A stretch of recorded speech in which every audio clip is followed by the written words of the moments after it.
Hey, my brothers and sisters in Christ, it is Sharon, and I'm back with you on how I study and understand my Bible. You know my routine. I am alone in my room. I am empty, prayed up, and ready to receive what the Lord has in store for me. You know, all the chaos and cares of the world is outside the door. They don't get to come in here with me. It's just God, myself, my Bible, and my notes. Okay, let's go ahead and be about God's business here. And I'm coming to you out of Revelation chapter 10, verses 1 through 11. And my observations, as I always start with, are a mighty angel, the clothed in the cloud, a little book, seven thunders, and seal up the things. A voice telling John to seal up the things and delay no longer. That's kind of scary right there in the mystery of God. But starting in verses 1 through 4, the appearance of the mighty angel. And some scholars, commentators believe this may have been Jesus, but others think it could be Archangel Michael or the Archangel Gabriel. We don't know. So, but in verse 2 here, and it says the little scroll that the angel, that he had in his hand. He was just saying the scroll may have been from Jesus. That the scroll that Jesus unrolled. Let me make sure I'm saying this right. The little scrolls in the angel's hand may be different from the scroll that Jesus Christ unrolled. So, when Jesus came in, I think it's chapter 6, where the Lamb came and unrolled. He was able to take the scroll from God and open it up. But he said this scroll may be a little different than that one. And then in verse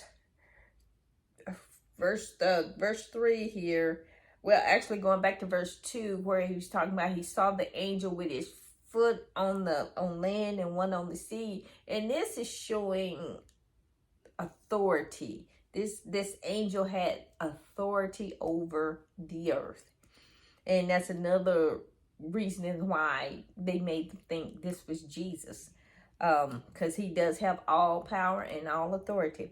And in verse 3,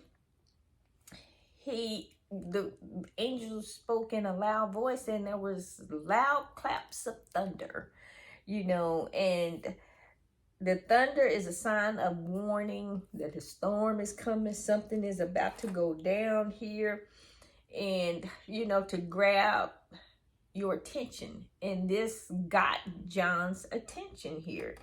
And so here in verse 4, it says, now when the seven thunders uttered their voices, I was about to write, but I heard a voice from the heavens saying to me, seal up these things, which the seven thunders uttered, and do not write them.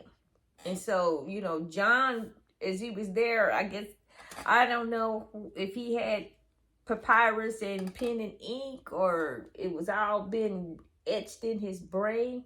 Nobody knows, but he was apparently writing everything down that he saw and everything that he was told. But this thing, when he heard the seven voices from the seven thunders, and the voices that come from that thunder, which we don't know who these voices are, but they spoke something to John, and he was about to write it down. But verse 4 tells us, he says, no, do not. I heard a voice from heaven saying to me, seal it up, do not write it. And so, of course, John is obedient. And moving on here to verse 5 through 7, the announcement of the mighty angel here. And here we see the mighty angel, it said, is the mighty angel was swearing by God. So this would tell you that the mighty angel was not Christ, but an angel, because Christ Christ swears by himself. He wouldn't have said, I swear by God. He just said, I swear by myself, because he is God. And but it and anyway, some scholars believe this was the angel and not Christ. And that's kind of what I'm kind of leaning towards it too as well. And the appeal that they had was to strengthen the oath, strengthening that over what was said, the force of the outcome of the outpouring of certainty of its outcome. And the oath that whatever was spoken to John, it was certain of its outcome. And the message that this angel said, there would be no delay, no more delay. So they are at this point showing the revelations to John, or the tribulations to John, to saying, okay, we're at a point in the tribulation, there is no more delay. It's about to go down, because God gave them humanity chance after chance after chance. And so he said, okay, your time's up. No more delay. And here, verse 7, it says, but in the days of the sounding of the seventh angel, when he is about to sound, the mystery of God would be finished, as he declared to his servants, the prophets.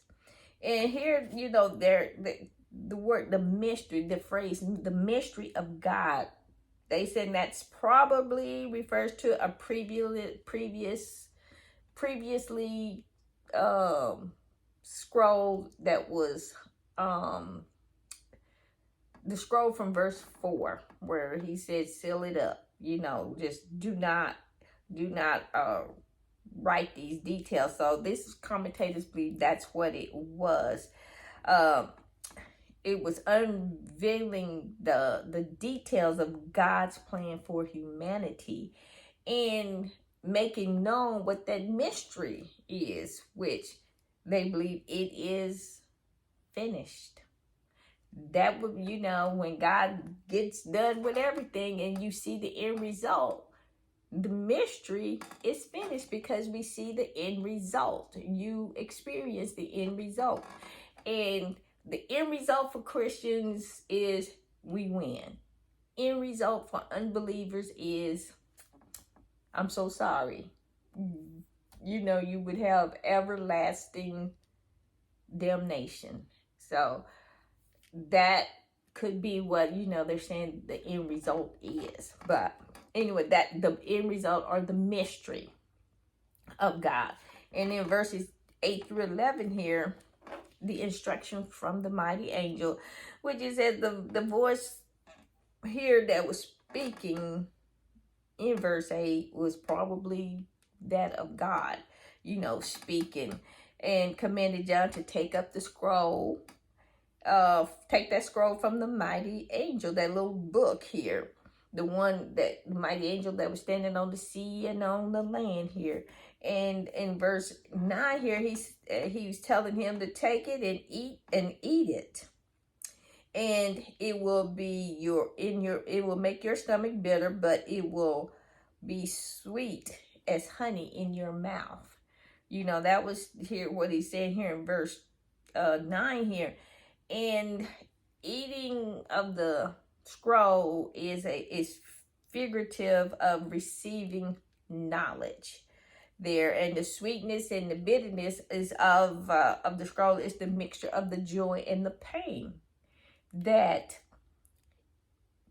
not only John but people will experience during these judgments, revealing the blessings and the judgments of God. So you're gonna have sweetness of the blessings and bitterness of the pain, or of the judgments there. And here we see that in verse 10 here, it says it's not known whether John literally ate the scroll. It might be metaphorically. No, this is just a guessing game here because nobody really knows for sure. You know, it says that he ate the scroll, and from my study of Revelation, everything is literal, and that's just what I understand it to be. And then moving on here to verse this 11 here, he's where he says, and he said to me, you must prophesy again about many peoples, nations, tongues, and kings. So he's telling him to go back out and prophesy and tell the people what he saw, what he wrote down. Tell them it's going to happen. You know, and a lot of people think the book of Revelations is a fantasy, you know, a part of a science fiction novel, because some of the stuff you read in here seems a little strange. But what he is telling John here is, this is real. Go tell the people. It may sound crazy to them, just like it sounded crazy back in Genesis when Noah said it's going to rain. They thought he was crazy. So I'm sure they thought John was crazy as well, writing this stuff down. And when you read it, they probably like, okay, John, what happened to you over there on Patmos, you know? And so John was being obedient. And by him being obedient, we have this word here. And to let us know what will happen if we do not come into Christ, if we do not receive the message of Christ.